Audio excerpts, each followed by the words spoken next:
करवा चौथ की कथा बहुत समय पहले की बात है। एक साहूकार के 7 बेटे और उनकी एक बहन करवा थी। सभी सातों भाई अपनी बहन से बहुत प्यार करते थे, यहाँ तक कि वे पहले उसे खाना खिलाते और बाद में स्वयं खाते थे।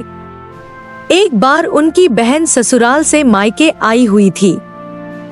शाम को भाई जब अपना व्यापार व्यवसाय बंद कर घर आए तो देखा उनकी बहन बहुत व्याकुल थी। सभी भाई खाना खाने बैठे और अपनी बहन से भी खाने का आग्रह करने लगे, लेकिन बहन ने बताया कि उसका आज करवा चौथ का निर्जल व्रत है और वह खाना सिर्फ चंद्रमा को देखकर उसे अर्घ्य देकर ही खा सकती है। चूँकि चंद्रमा अभी तक नहीं निकला है, इसलिए वह भूख प्यास से व्याकुल हो उठी है। सबसे छोटे भाई को अपनी बहन की हालत देखी नहीं जाती और वह दूर पीपल के पेड़ पर एक दीपक जलाकर चलनी की ओट में रख देता है। दूर से देखने पर वह ऐसा प्रतीत होता है कि जैसे चतुर्थी का चांद उदित हो रहा हो। इसके बाद भाई अपनी बहन को बताता है कि चांद निकल आया है, तुम उसे अर्घ्य देने के बाद भोजन कर सकती हो। बहन खुशी के मारे सीढ़ियों पर चढ़कर चांद को देखती है, उसे अर्घ्य देकर खाना खाने बैठ जाती है।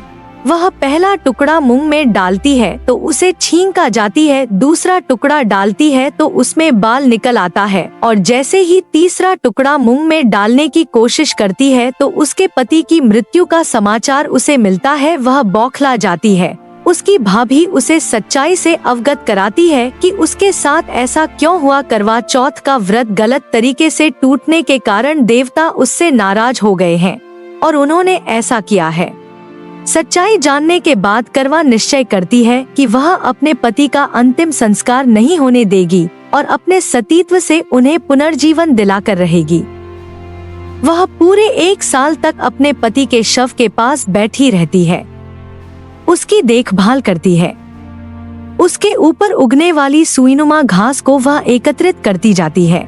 1 साल बाद फिर करवा चौथ का दिन आता है। उसकी सभी भाभियां करवा चौथ का व्रत रखती हैं। जब भाभियां उससे आशीर्वाद लेने आती हैं, तो वह प्रत्येक भाभी से यम सुई ले लो, यह सुई दे दो, मुझे भी अपनी जैसी सुहागिन बना दो, ऐसा आग्रह करती है। लेकिन हर बार भाभी उसे अगली भाभी से आग्रह करने का कह चली जाती है।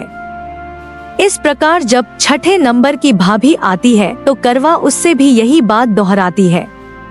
यह भाभी उसे बताती है कि चूंकि सबसे छोटे भाई की वजह से उसका व्रत टूटा था, अतः उसकी पत्नी में ही शक्ति है कि वह तुम्हारे पति को दोबारा जीवित कर सकती है। इसलिए जब वह आए तो तुम उसे पकड़ लेना और जब तक वह तुम्हारे पति को जिंदा न कर दे उसे नहीं छोड़ना। ऐसा कहकर वह चली जाती है। सबसे अंत में छोटी भाभी आती है। करवा उनसे भी सुहागिन बनने का आग्रह करती है, लेकिन वह टाल मटोली करने लगती है। इसे देख करवा उन्हें जोर से पकड़ लेती है और अपने सुहाग को जिंदा करने के लिए कहती है। भाभी उससे छुड़ाने के लिए नोचती है, खसोटती है, लेकिन करवा नहीं छोड़ती है।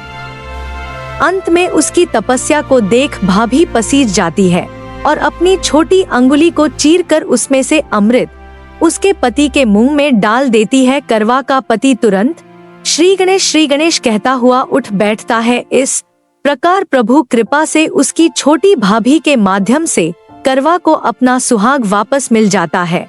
हे श्री गणेश माँ गौरी, जिस प्रकार करवा को चिर सुहागन का वरदान आपसे मिला है, वैसा ही सब सुहागिनों को मिले।